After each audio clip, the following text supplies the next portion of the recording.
السلام علیکم فرینڈس، کیسے ہیں آپ سب؟ آئی ہوپ آپ تو خیریت سے ہوں گے، مزے میں ہوں گے. اور بہت کم لوگ ناولس پڑھ رہے ہیں. آپ سب سے ریکویسٹ ہے کہ پلیز ناول پڑھا کریں. آپ لوگوں کے لیے ہی تو میں پڑھتی ہوں، اور اگر آپ لوگ ہی نہ پڑھیں گے تو یقین کریں میں بہت ڈی موٹیویٹ ہو جاؤں گی. اور آج میں آپ کے ساتھ جو ناول شیئر کرنے لگی اس کا نام ہے جائے پناہ. بہت ہی زبردست ناول ہے، کلثوم اعظم نے لکھا ہے. یہ ہوپ آپ کو پسند آئے گا. تو ناول کی طرف بڑھنے سے پہلے آپ سب سے ریکویسٹ ہے کہ پلیز چینل کو ضرور سبسکرائب کریں، بیل آئکن کے بٹن کو پریس کریں اور ویڈیو کو لائک بھی کیجیے گا. تو چلیں اب بڑھتے ہیں ناول کی طرف. چاند کی چاندنی میں پورا گاؤں نظر آ رہا تھا اور لگ اس قدر خوبصورت اور سیر انگیز رہا تھا کہ نظر ہٹانے کو جی نہ کرے. اچانک اس کی نظر گاؤں کی کچی سڑک پر پڑی. وہاں کوئی آہستہ آہستہ چلتا جا رہا تھا، پھر رک کر آگے پیچھے دیکھتا اور پھر چل پڑتا. بڑی سی چادر اوڑھے، اسی سے اپنا منہ چھپائے، وہ جلدی جلدی نیچے اترنے لگا. کچی سڑک پر پہنچنے کے بعد وہ بنا آواز کیے چل رہا تھا. کچھ دیر چلنے کے بعد آخر وہ چور اسے نظر آ ہی گیا. اس کی پشت تھی زمرد کی طرف اور زمرد مزید تیز تیز چلنے لگا. کتوں اور گدڑوں کی آوازیں مسلسل آ رہی تھی. چھپتے چھپاتے وہ بالکل اس کے قریب پہنچ گیا اور پھر جلدی سے اس نے ایک ہاتھ سے اس کی گردن پکڑی پیچھے سے اور دوسرے ہاتھ سے اس کا چادر میں لپٹا بازو، اور اسی چور کی چیخ نکلی ایک دم. پر وہ چیخ کسی مرد کی نہیں بلکہ کسی لڑکی کی تھی. زمرد ایک دم پیچھے ہوا اور اس کا رخ اپنی طرف موڑا. وہ جو کوئی بھی تھی ایک ہاتھ سے چادر سے منہ ڈھانپے اور آنکھوں زور سے بند کیے کھڑی تھی. ہاتھ چھوٹنے کا احساس ہونے پر اس نے اپنی آنکھیں آہستہ آہستہ کھول لیں اور سامنے کھڑے شخص کو دیکھ کر پوری کی پوری آنکھیں کھل گئیں اور دونوں ہاتھ پہلو میں جا گرے، جس سے اس کا نقاب بھی اتر گیا. اور زمرد ساکت کھڑا اسے دیکھتا رہا. دونوں چپ چاپ ایک دوسرے کو دیکھ رہے تھے، حیرت سے، بے یقینی سے. تم بھاگ جاؤ یہاں سے، وہ اس کا ہاتھ پکڑے کہہ رہا تھا. وہ کانپ رہی تھی، شاید رو بھی رہی تھی. پر میں ایسے کیسے؟ آپ میرے شوہر ہیں، میں آپ کو چھوڑ کے نہیں جا سکتی. چہرے پر وحشت لے کے وہ بولی تھی. وہ پہلی دفعہ ہلکا سا مسکرایا تھا. اتنے وقت میں اذیت ہی اذیت تھی اس مسکراہٹ میں. وہ مچھلی عورت تھی. شوہر چاہے جیسا ہو وہ اس سے محبت کرنا نہیں چھوڑ سکتی تھی، اور نہ ہی مشکل حالات میں اسے اکیلا چھوڑ سکتی. شوہر تھا، ہوں نہیں. میں نے کہا نا بہت گناہ گار ہوں، تو معاف کر دینا. وہ کچھ کہتی اسے موقع دیے بغیر وہ اسے جلدی سے لے کر خارجی دروازے کی جانب آیا اور اسے گھر سے باہر نکال گیا. رات کا اندھیرا چھٹتے ہی صبح کا سویرا دکھائی دیا. ہلکی ہلکی روشنی میں سورج اپنے آنے کا پتہ دے رہا تھا. گاؤں کے گھر زیادہ تر ٹین اور لکڑی کے تھے. آہستہ آہستہ ٹینیں نظر آنے لگی تھیں. ان گھروں کے ایک طرف بڑے سے کھیت دکھائی دیتے تھے اور ان کھیتوں کے بیچ بنے راستے میں ایک 23-24 سالہ ایک شخص دوڑتا ہوا دکھائی دے رہا تھا. بنا دیکھے، بنا رکے، بنا ارد گرد دیکھے وہ بس دوڑتا جا رہا تھا. روشنی اب پوری طرح پھیل چکی تھی پر سورج ابھی دکھائی نہیں دے رہا تھا. وہ اس گاؤں کو کہہ رہا تھا کہ مزید چند منٹ انتظار کے بعد ہی میں اپنا دیدار کروا سکوں گا. وہ شخص اب پہلے سے بھی تیز بھاگ رہا تھا. بھاگتے بھاگتے وہ گاؤں کے آخری کونے میں پہنچا اور رک گیا. اپنی گردن اٹھا کے اس نے اوپر کی طرف دیکھا. درخت کی چوٹی پر سورج کی کرنیں پڑ رہی تھیں. اس نے رخ پیچھے کی طرف موڑا اور آسمان کی طرف دیکھا. وہاں سے سورج نظر آ رہا تھا. آج پھر آ گیا. میں ہاتھ میں پکڑے پتھر کو زور سے نیچے پھینکا، واپس گاؤں کی طرف دوڑ لگا دی. اسے نہیں یاد کہ آج تک وہ کسی سورج کی کرنیں اس درخت کی چوٹی پہ پڑنے سے پہلے وہ اس پر چڑھ پایا ہو. بھاگتے بھاگتے وہ اپنے گھر جانے کے لیے بےتاب لگتا تھا. کچھ وقت بعد وہ ایک گھر کے پاس رکا. وہ گھر ٹین کا نہیں تھا بلکہ مٹی کا تھا، چھوٹا سا، اور اس کے ساتھ ایک ٹین اور لکڑی کا باتھ روم بنا ہوا تھا اور گھر کے ارد گرد لکڑی کا جنگلہ بنا ہوا تھا اور اس کے بیچ دروازہ. وہ دروازہ کھولتا اندر آ گیا. دائیں طرف منہ ہاتھ دھونے کی جگہ بنی تھی اور دھوپ بھی لگ رہی تھی. ہاتھ منہ دھو کے وہ گھر کی طرف بڑھ گیا. گھر میں چھوٹے چھوٹے 2 کمرے اور ایک باورچی خانہ تھا. وہ باورچی خانے کی جانب گیا.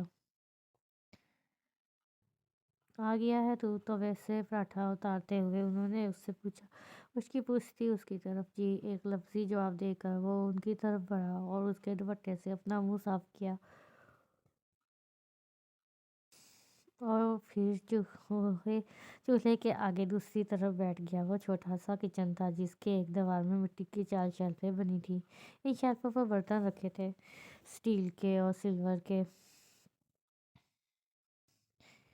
اور چینی کی پیالیاں تھیں۔ دوسری دیوار کے پاس چولہا اور اس کے اوپر انگیٹھی تھی۔ ایک طرف دروازہ تھا اور ایک طرف کھڑکی۔ نیچے زمین میں آٹے کی تھیلیوں کو جوڑ جوڑ کے اوپر کپڑے چڑھا کر بچھائے ہوئے تھے اور اس پر ویسے ہی بیٹھنے کے لیے گدیاں رکھی ہوئی تھیں۔ کتنی بار کہا ہے پتر، ناصاف کیا کر، میری چادر سے گناہ ملتا ہے۔ اماں نے ایک پیالی میں چائے اور اسٹیل کی تھالی میں 2 روٹیاں اور اس کے اوپر مکھن لگا کے اسے دیتے ہوئے کہا، اماں میں نے تو کہیں نہیں پڑھا یہ، اور ویسے بھی سنی سنائی باتوں پر یقین کرنے کو میرا دل نہیں کرتا۔ مکھن کو دونوں روٹیوں میں اچھی طرح لگا کے اس نے وہ تھیلی اماں کو دے دی۔ گاؤں میں ہی کوئی کام کر لیتا، اتنی دور جاتا ہے۔ روٹیوں کو مروڑتے ہوئے اماں نے مزید بحث کرنے کی بجائے بات بدل دی، اماں میں چند دنوں کے لیے ہی جاؤں گا، اسجد کو کچھ ضروری کام ہے، پھر آ کے گاؤں میں ہی کچھ دیکھوں گا۔ چائے کا کپ اٹھاتے ہوئے اس نے کہا، پاکستان جو کہ ایک قدیم، بہت ہی قدیم ملک ہے، اس کا ایک شہر جو کہ اس کا سب سے چھوٹا شہر ہے کراچی میں ٹریفک نہ ہونے کے برابر ہے، اور سڑکیں ہمیشہ دھلی ہوئی نظر آتی ہیں اور ان کے ارد گرد بنی نالیاں انہیں تحفظ فراہم کرتی ہیں۔ اللہ میاں، آہا، یہ کیا نفیسہ! لاؤنج میں صوفے پر بیٹھی وہ پیٹ پکڑے ہنس ہنس کر پاگل ہو رہی تھی۔ سامنے ٹیبل پہ کاپی رکھی تھی اور ٹیبل کے ساتھ ہی اس کی ہم عمر لڑکی کھڑے قدرے خفگی سے اس کی دوسری ہنسنے والی لڑکی کو دیکھ رہی تھی۔ اس میں ہنسنے والی کیا بات ہے سمرا میڈم، میں نے رات بھر سوچ سوچ کے یہ لکھا ہے، اور آپ آگے بھی تو پڑھیں، روحان سے لہجے میں وہ کہتی۔ ناراض لگی تھی سمرا نے قدرے مشکل سے اپنی ہنسی روکی۔ نفیسہ، یہ 2018 چل رہا ہے، 4018 نہیں چل رہا کہ پاکستان تو کل پرسوں آزاد ہوا ہے ابھی، اور پاکستان کا سب سے بڑا شہر کراچی ہے، وزار سے کہتے اس نے اپنے گردن سے نیچے آتے سیاہ بال کا جوڑا بنایا۔ تو یہی تو لکھا ہے۔ نفیسہ نے ایک دم کاپی اٹھا کر اسے دکھانا چاہا، پر ہائے ارے بیچاری کی قسمت، غلطی سے بڑے کی جگہ چھوٹا ہو گیا تھا، اور پاکستان میں سب سے زیادہ ٹریفک کراچی میں ہوتا ہے، بلکہ مجھے لگتا ہے دنیا میں سب سے زیادہ ٹریفک کراچی میں ہوتا ہے، اور کہاں دیکھ لیں تم نے نالیاں، کراچی میں تو اتنی زیادہ کچرے کے ڈھیر ہوتے ہیں نا جگہ جگہ کے، بس اب کہ وہ ادھر ادھر نظریں گھماتی ریموٹ بھی ڈھونڈ رہی تھی۔ آپ کراچی شہر کی برائی کر رہی ہیں، حالانکہ خود بھی یہیں رہتی ہیں، نفیسہ نے کاپی پھینکنے والے انداز میں ٹیبل پر رکھی۔ نہیں، میں کراچی کی وہ خامیاں تمہیں بتا رہی ہوں جو اس میں ہیں، واقعی ہی ہے۔ ریموٹ کشن کے نیچے رکھا تھا، اس نے اٹھایا اور ٹی وی آن کیا۔ تو ظاہر ہے میں وہ تو نہیں لکھوں گی نا جو برا ہے کراچی میں، اور میں اس کی تعریف ہی لکھوں گی، نفیسہ نے اسے گھورتے ہوئے کہا۔ تو تم جھوٹی تعریفیں لکھنے کی بجائے وہ خصوصیات لکھو جو کراچی میں ہیں اور جن کی وجہ سے کراچی کو پسند کیا جاتا ہے۔ ریموٹ بے دلی سے واپس صوفے پر پھینکتی وہ اٹھ کھڑی ہوئی۔ امی تمہارے گھر گئی ہیں؟ دوپٹہ مفلر کی طرح گلے کے گرد لپیٹتے ہوئے سمرا نے پوچھا۔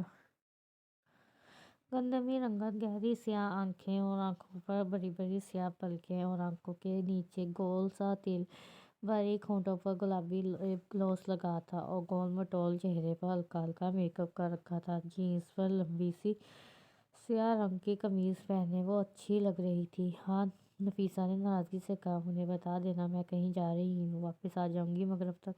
لاؤنج سے نکلتے ہی اپنے کمرے سے اپنا بیگ اٹھایا، واپس باہر آتے ہوئے کہنے لگی۔ نفیسہ کچھ نہیں بولی، بس سمرا جو آگے چلتی ہوئی گھر کے باہر والے دروازے کی جانب چل رہی تھی اس کے پیچھے چلنے لگی۔ اب وہ دونوں ساتھ زینے اتر رہی تھی۔ تم کہتے تو ہو کہ کراچی تمہیں سب سے زیادہ پسند ہے، پر حقیقت میں تمہیں کراچی ذرا نہیں پسند، کیونکہ کوئی بھی اپنی پسندیدہ چیز کے نقص نہیں نکالتا۔ اپنے فلیٹ کی طرف جاتے ہوئے نفیسہ نے اس سے کہا تھا، اور پھر بنا رکے آگے بڑھ گئی، اور سمرا سر جھٹکے مزید زینے اترنے لگی۔ گاڑی میں بیٹھ کر اس نے گاڑی پارکنگ سے نکالی اور پھر سڑک پر بھگانا شروع کر دی۔ نفیسہ لوگ بلڈنگ میں نئے آئے تھے اور سمرا کے فلیٹ سے نیچے والے فلور پر ان کا فلیٹ تھا۔ جب اسے پتہ لگا کہ سمرا ایک مصنفہ ہے، پہلے وہ صرف سوشل میڈیا رکھاری تھی، لیکن اب وہ 2 کتابوں کی مصنفہ ہے اور 7 آرٹیکل بھی لکھتی ہے، تو اسے بھی نیا جذبہ چڑھا تھا لکھنے کا، اور وہ کافی دن سے سمرا سے لکھنے کے حوالے سے سیکھنے کے بارے میں پوچھ رہی تھی۔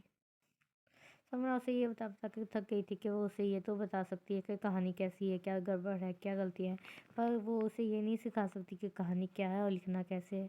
اور آج جب نفیسہ کچھ لکھ کر لائی تو وہ لاکھ کوششوں کے باوجود اپنی ہنسی کو قابو نہیں کر سکی، اور اسے تو خود 2 سال پہلے پتہ چلا تھا کہ اس کے اندر یہ ہنر ہے۔ 2 سال پہلے اردو میں ایم اے کرنے کے بعد اسے وہ گھر میں فارغ رہی تھی، اور ایک دن بیٹھے بیٹھے پتہ نہیں کیا سوجی اور اس نے قلم اور پینسل پکڑ لیا۔ اماں سو رہی تھی۔ 5 گھنٹے بعد جب وہ لانچ سے اٹھی تو وہاں 10 سے 12 کافی کے کپ پڑے تھے، اور ٹیبل پر کاپی اور 2 پینسل، ایک خالی اور ایک میں آدھی سیاہی تھی۔ پھر اس نے دیکھتے ہی دیکھتے face book per I D بنائی، اور پھر کافی مشکلوں کے بعد اس کے کافی تعداد میں قاری ہو گئے، اور پھر یہی اس کا کریئر بن گیا۔ لیکن اب وہ 2 مہینوں سے وہ بالکل خالی اور ذہن بیٹھی تھی، کیونکہ اس کا کچھ بھی لکھنے کو دل نہیں کر رہا تھا۔ گاڑی ہائی وے کی طرف چل رہی تھی، ارد گرد دیکھتے ہوئے اس کے لب بھی مسکرا رہے تھے۔ اسے کراچی اپنی جان سے زیادہ پیارا تھا۔ اکثر وہ اپنی امی کو کہتی، امی میں آپ کو ایک دن پورا کراچی گھماؤں گی۔ کراچی روشنیوں کا شہر تھا، اور اسے ایسا لگتا تھا کہ روشنی اگر کہیں ہے تو وہ کراچی میں ہے۔ اگر لوگوں کے مردہ دلوں کو زندہ کرنا ہو تو اسے کراچی لے آؤ، اور اگر دنیا میں کوئی چیز خوبصورت ہے تو وہ کراچی کا سمندر ہے۔ نفیسہ نے اسے کہا تھا کہ وہ کراچی میں نکس نکالتی ہے، جبکہ وہ نفیسہ کو صرف یہ بتا رہی تھی کہ جو چیزیں کراچی میں ہیں انہیں ابھارو، ان کی خصوصیات لکھو، وہ نہیں جو صرف جھوٹ ہے۔ خیر، ہر ایک کا ایک اپنا نظریہ ہے۔ اس نے سر جھٹکا، اس کے لب مسلسل مسکرا رہے تھے، ارد گرد وقفے وقفے پر ڈھابے نظر آ رہے تھے۔ ایک سائڈ پر گاڑی روک کر اپنا پرس اٹھا کر وہ گاڑی سے اتری۔ ڈھابے کی چائے پینے کا کافی عرصہ ہو گیا تھا اسے۔ یہ چھوٹا سا ڈھابا تھا، بلکہ ایک دکان تھی، اور اس کے باہر تھوڑی سی جگہ جہاں 2 ٹیبل لگے ہوئے تھے۔ وہ چلتی ہوئی آئی اور ایک کرسی پر بیٹھ گئی۔ پرس کھولتے ہی فون نکالا اور پھر پرس کی زپ بند کی اور اسے ٹیبل پر رکھ دیا۔ ایک چائے اور نمک پارے ڈھابے کے اندر کھڑے شخص کے مطلوبہ چیز پوچھنے پر جواب دیا اور خود فون کی طرف متوجہ ہو گئی۔ بس 2 منٹ میڈم، اس ڈھابے والے شخص نے جواب دیا۔ امی کے نمبر پر کال ملائی اور فون کان سے لگایا، اور بائیں ہاتھ سے ٹیبل کے کنارے کو کھرچنے لگی۔ وعلیکم السلام امی، میں آ جاؤں گی ابھی امی مغرب تک۔ دوسری طرف سے کچھ کہا گیا تھا جسے سن کر وہ بے بسی سے مسکرا دی۔ مجھے نہیں پتا امی، میں آج کل کسی طرف غور ہی نہیں کر پا رہی کہ کچھ غور کر کے ذہن میں لاؤں اور اسے کاغذ پر اتاروں، بے بسی سے کہتی وہ سڑک پار دیکھنے لگی۔ ٹھیک ہے، مغرب سے پہلے آ جاؤں گی، اللہ حافظ کہہ کر کال کاٹ دی تھی، اور واپس نظر اٹھائی تو لمحہ بھر کو حیرانگی سے ڈھابے کی طرف نوجوان کو دیکھنے لگی۔ وہ خوش شکل سا جوان تھا، بال بکھرے پر ماتھے پر بکھرے ہوئے بہت ہی خوبصورت لگ رہے تھے۔ اس پر البتہ وہ جینس اور شرٹ کی بجائے شلوار قمیض میں ملبوس تھا۔ وہ حیرت سے منہ کھولے اسے دیکھنے لگی، اس لیے نہیں کہ وہ اس نوجوان آدمی پر فدا ہو گئی تھی، بلکہ اس لیے کہ آج تک اس نے ایسے ڈھابے والا نہیں دیکھا تھا۔ اتنی دھوپ سے بھی اس کا چہرہ جھلسا ہوا نہیں تھا، بلکہ گورا چٹا تھا۔ آپ کی چائے میڈم، ٹیبل پر چائے اور نمک پارے رکھتے ہوئے اس نے کہا۔ سمرا نے جلدی سے اپنا منہ بند کیا۔ آپ ڈھابے والے ہیں؟